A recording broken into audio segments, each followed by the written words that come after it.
Did you really? Oh, happy birthday. 65. 65. All right. So you still, knock on wood. This is not really wood. Sorry. Knock on wood. Knock on All right. wood. Don't have any accidents, sir. Yeah. That's not wood. That's so, man, what am I doing here? Goodness gracious.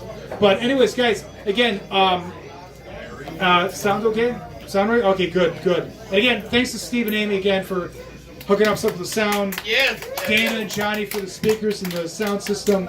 Yeah. We just got to check to make sure, but sounds good enough. So you guys getting there? Yeah, seriously getting there. But no, this is sweet, man. Next time we'll know, so we can make sense, Johnny. Thank you. By the way, you guys ready for the next comic? Enough about me. Next comic. You guys ready for the next comic? Yep. Yes. Okay, next comic. This guy, he's a fellow comic and buddy of mine, and actually we met about 4 years ago, believe it or not, at Writers and Books, when Miss Carol Roberts was teaching him. Yes. He is actually, you can find him on Facebook. Upcoming events, he puts us here classified. But he's one of a kind, and what's great is that comedy has no age limit. And he's one of the examples of this. So guys, that's true. Right? So guys, big hand for our guy here, Dennis Mazur. Hey! Thank you, Kia. You're welcome. And tonight I thought I'd do something a little bit different. Uh-oh. I'm going to place my cane over there, and I'm not going to talk about it. You see, the thing is I have my traveling cane tonight because my show cane and my wooden cane are on a date with each other.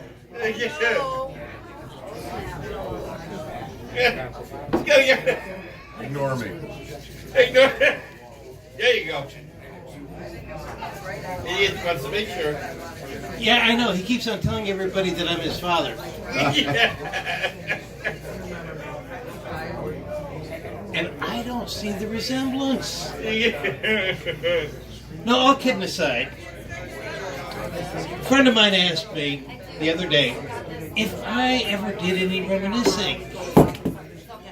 Because he wanted to find... There you go. He wanted to find out when I got my inspiration for doing comedy. And the truth of the matter is, it was about 40 years ago. I was in the Navy, as our illustrious young lady from just before me was. There you go.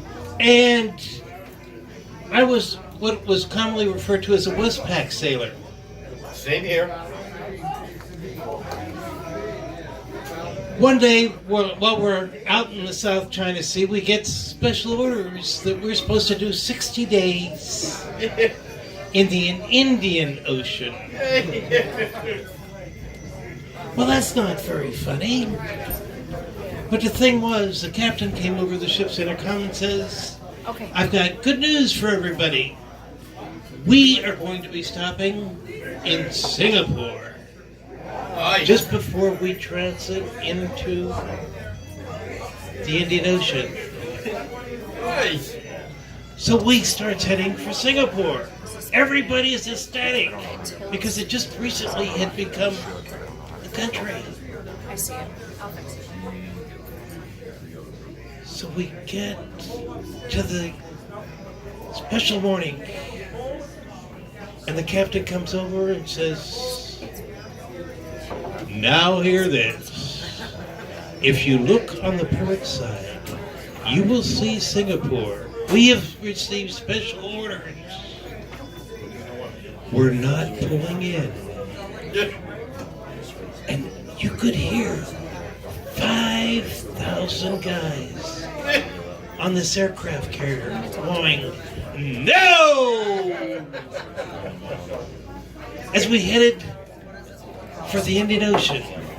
Well, everybody was wondering because it was getting close to Christmas time. And we were all worried. Where were we going to spend Christmas? at sea? Or were we going to have liberty? Well, as it turned out, day before Christmas Eve, the captain came over the intercom and says, "Now hear this. This is the captain speaking. We are pulling into port tomorrow, but we're anchoring out. So you're going to have to take Liberty launches into town. And Liberty will go from 7:30 until 10:30. If you're not ashore by 10:30, you're not getting ashore, because the seas will start getting rough." Well, needless to say, for Christmas Eve, I got ashore. And I spent Christmas Eve on a piece of cardboard on the pier. On the pier. And what made matters even worse is it was Christmas Eve, and everybody imagined snow.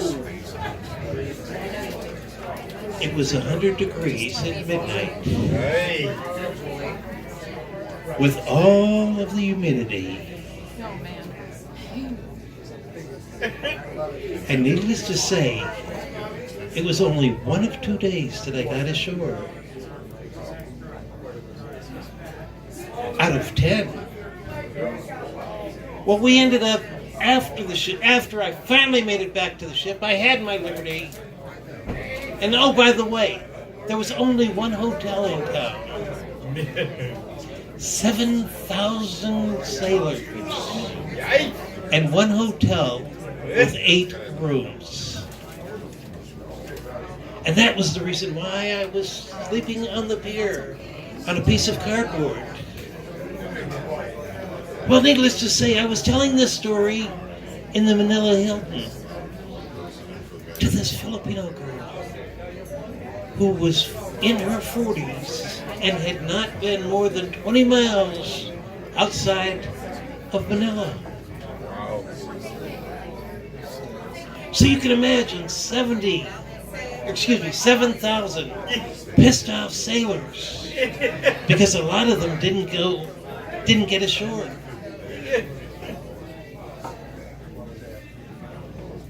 Well, surprise, surprise.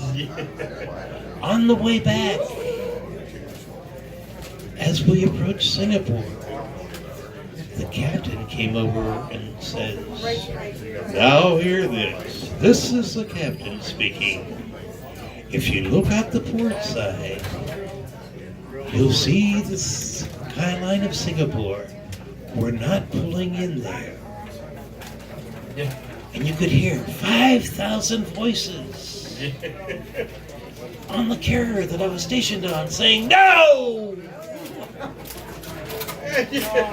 A week later, he came over and says, "We're going to pull into Manila." All right. And if you're lucky, you'll get to enjoy it, but you have to be back to the ship by 11 o'clock. Because there was a curfew at the time. 2,300 hours. Yes. Well, needless to say, I didn't know that they had special entertainment that night. There was a lady playing show tunes, and she was on a break as I was talking. Well, as she came off her break, she took the microphone, turned it in my direction, and I told the story to the lady.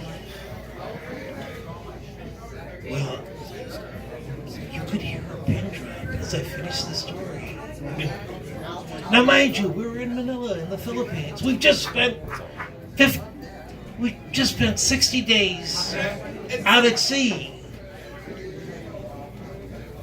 And surprise of all surprises, as I finished, I said, "Thank you very much," to the lady.